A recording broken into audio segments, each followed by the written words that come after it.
L'autel conduit vers la tente. Genèse 12:8 déclare: « Il se transporta de là vers la montagne, à l'orient de Bethel, et dressa ses tentes, ayant Bethel à l'occident et Haï à l'orient.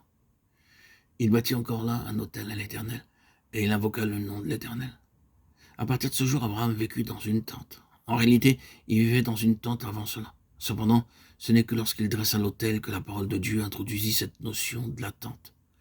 Certains se demandent: « Oh, si je donne tout à Dieu, ne dois-je pas vendre tout ce que je possède et offrir tout mon argent?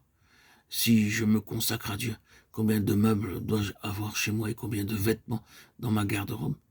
Il y a des gens qui sont perplexes à l'égard de telles questions. Toutefois, nous devons nous souvenir que nous devons vivre dans ce monde. En ce qui concerne notre vie devant Dieu, tout doit être vraiment placé sur l'autel. Mais sur l'autre versant de notre vie dans le monde, nous avons encore besoin de certaines choses du domaine matériel. Il nous faut des vêtements, de la nourriture et une demeure. Nous devons tout consacrer à Dieu et vivre pour lui seul. Mais s'il nous demande de conserver certaines choses, alors je les garderai.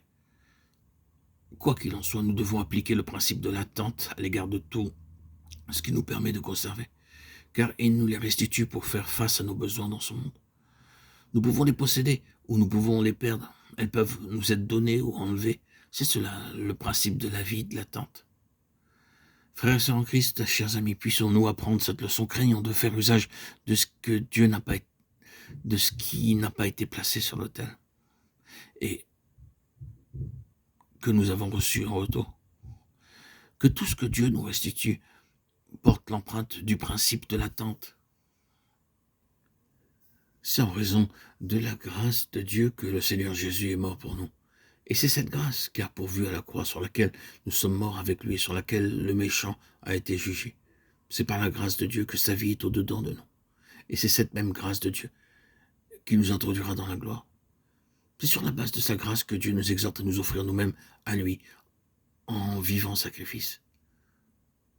Remarquons à propos de l'Holocauste qu'une personne avec certaines ressources pouvait offrir un bœuf, une autre moins riche pouvait apporter une brebis, une autre avec peu de moyens pouvait offrir un pigeon. Lévitique 1, 3, 10, 14. Cependant, quelle que soit l'offrande, celui qui l'apportait devait l'offrir tout entier. Dieu ne pouvait recevoir rien de moins qu'une entière consécration. Et dans quel but l'Holocauste était-il placé sur l'autel? Pour être entièrement consumé. Certains pensent s'offrir à Dieu pour faire ceci ou cela pour lui. Cependant, ce qu'il veut, ce n'est pas notre travail pour lui, mais nous-mêmes.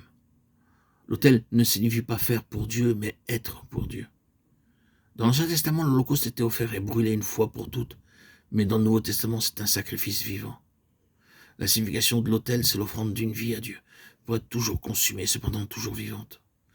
Étant toujours vivante, mais pour être toujours consumée. Dieu désire que nos vies lui soient consacrées, afin que tout au long du chemin, elles puissent être sans cesse consumées pour lui. La consécration est une chose spontanée. Celui à qui Dieu s'est manifesté ne peut faire autrement que de vivre pour lui. Il en fut ainsi pour Abraham, et il en a de même été ainsi pour tous ceux qui ont rencontré Dieu tout au long de ces 2000 ans d'histoire de l'Église.